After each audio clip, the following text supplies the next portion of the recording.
નમસ્કાર મિત્રો, દૈનિક પોકેટ ન્યૂઝ ચેનલ પર આપનું સ્વાગત છે। નજર કરી આજના મહત્વની ખબરો પર તે પહેલા વિડીયોને લાઇક કરી દૈનિક પોકેટ ન્યૂઝ ચેનલને સબસ્ક્રાઇબ કરી પાસે આવેલું બેલ આઇકન દબાવી દેજો। પંજાબમાં ભારે વરસાદને પગલે રાજ્યને આપત્તિગ્રસ્ત જાહેર કર્યું છે, જ્યારે 1400થી વધુ ગામો પૂરથી અસરગ્રસ્ત થયા છે।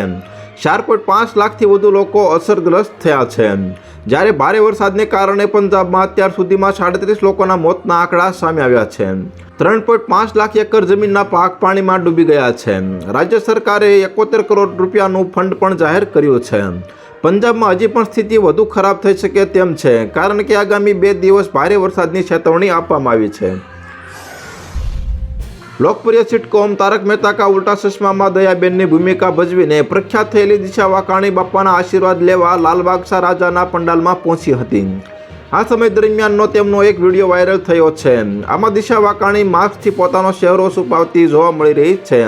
તો બીજી તરફ રક્ષાબંધનના ખાસ અવસર પર અસિત મોદી દિશા વાકાણીના ઘરે પહોંચ્યા હતા અને રાખડી બંધાવી હતી। તેથી લોકોને હવે એવું લાગી રહ્યું છે કે દયાબેન બાપાના આશીર્વાદ લીધા બાદ શોમાં પાછા ફરશે। ઉત્તર ભારતમાં આ સમયે ચોમાસું એક મોટો પડકાર બની ગયું છે। દિલ્હીથી ઉત્તરાખંડ સુધી વરસાદ અને પૂરની અસર સ્પષ્ટપણે દેખાઈ રહી છે। દિલ્હી એનસીઆરમાં સતત ભારે વરસાદ હવે ધીમો પડી રહ્યો છે, પરંતુ યમુનાનું પાણીનું સ્તર ખતરાના નિશાનથી ઉપર છે અને પાણી ઘણા વિસ્તારોમાં પ્રવેશી ગયું છે। નિષ્ણાંતો કહે છે કે આવતા અઠવાડિયે વરસાદ ફરી તીવ્ર બની શકે છે।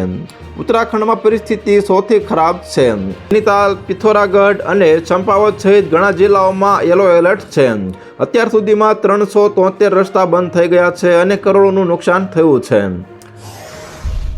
રાજ્યના કુખ્યાત બુટલેગરો વિજય ખાચર અને નરેન્દ્ર જળુને સુરેન્દ્રનગર લોકલ ક્રાઇમ બ્રાન્ચે મુંબઈથી ઝડપી લીધા છે।